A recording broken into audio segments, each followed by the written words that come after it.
भगवान को मानते हो? क्या? Thanks for taking the time out. I'm Rohan from Hindustan Times.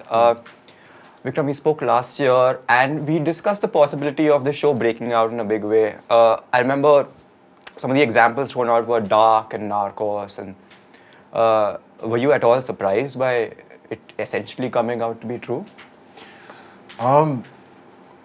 Not surprised. I mean, I'd say I was happy. I think, right, it's an ambitious show, and I think we set out with a lot of ambition, especially in season 1 when we got Nawaz and we got Saif to act on the show, because it was the first time actually using like legit movie stars to actually, to be in a series. So the ambition was always there. Like, we wanted this show to work and we wanted it to break out and we wanted it to be huge, and all those things happened. And so yes, we were satisfied and happy, pleasantly surprised. It's kind of set the ball rolling as well, right? It's the show is kind of a pioneer in this country for a certain type of storytelling. Made in Heaven, I think, is fantastic. It's probably the best online streaming show I've seen since Sacred Games. Do you think this would have happened had it not been for the success of such a big show dedicated for a specific online audience? I don't know. I think both of those platforms have been trying to launch their big show, and they've both succeeded in their own right. I don't think you can compare one to the other. Yeah, you can't. Amazon, in fact, actually had 2 shows out before. Yeah, Inside Edge. Inside Edge was out, and point being that I think what Sacred Games did is that it escalated the stakes, Yeah. it escalated the optics for what streaming shows have before that. I think the fact that it actually did that well made people say, okay, there's an audience out there, and let's actually go and put. So it's good. I think overall for the industry, it's better. I mean, the more shows out there, the better it is. Writers are busy, directors are busy, actors are busy, and that's the best thing that can happen. I won't call them Mr. Kashyap, Mr. K1 this time, but I was just speaking with them a few minutes ago, and they were, Anurag was saying how Neeraj had to wait a long time after making his first film to possibly making his second. It was similar to how you had to wait a long time. How would you say that period was for you as an artist who needs to tell stories?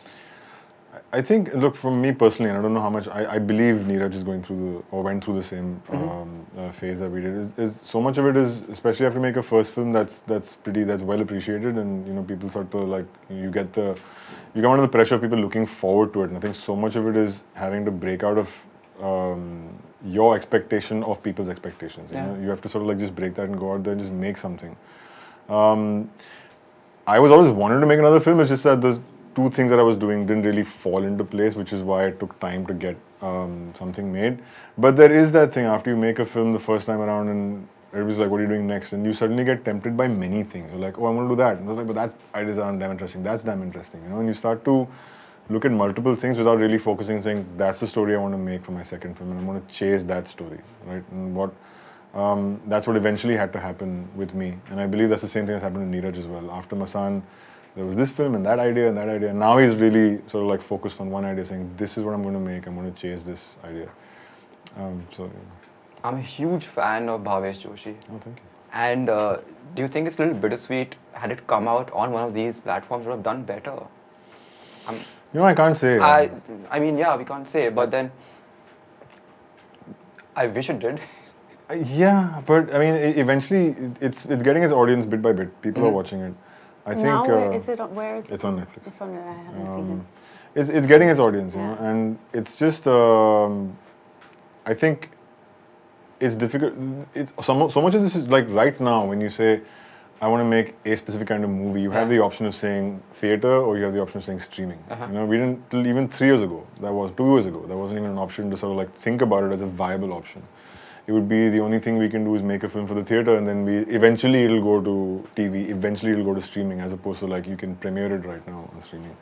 So it's a good thing, because now you can sort of like design movies around that. And you can say, this is not for the theater, this is for a streaming network. It's not a luxury we had, back then.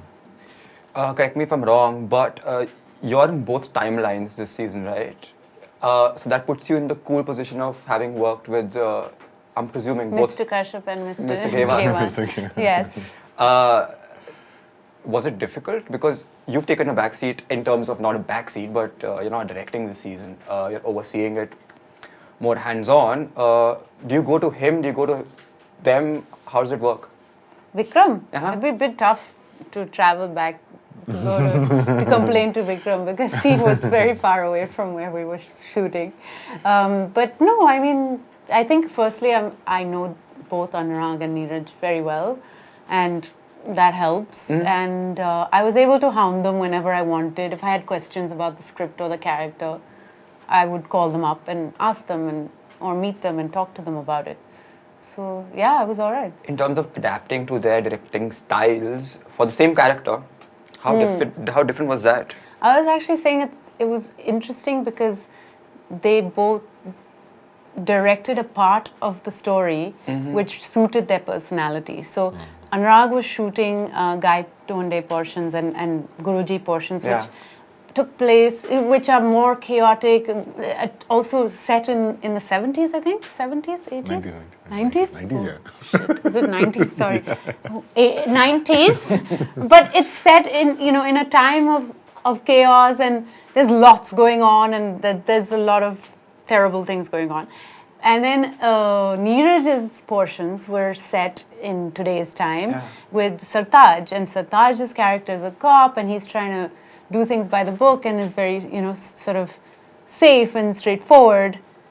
So even my character, she's come from a very rebellious background when she's a young teenager, and then she grows into this very sort of shanti, spiritual person.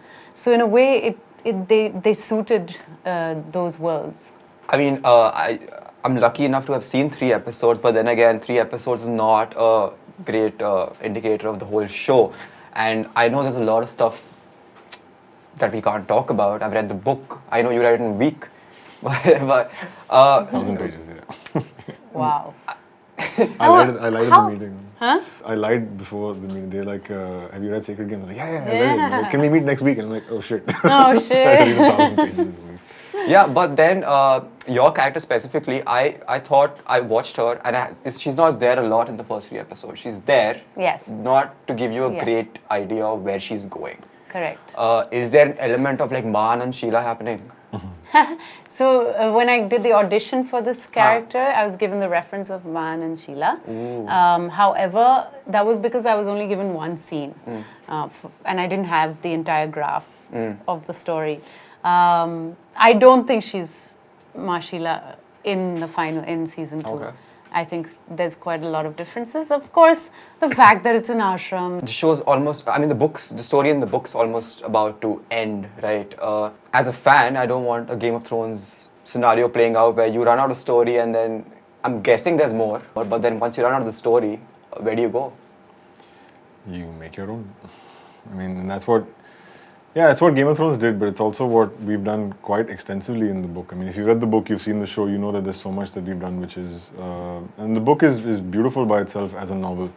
And Varun and me have actually answered this question a few times, where it's just that people say like, oh, is the book better or is the show better? Like, how can you say that? Like, you can't, they're two different things completely. Yeah. If I say that the book as is adapted as a show, then yes, our show is better. So we'll should things go on, we'll make things up here. Is Bhatya in the book? No. No. So yeah, there's lots of There you go. obviously there's lots of things that have changed. All right, I hope there's more. All the best. Thank you. Thank you. Thanks.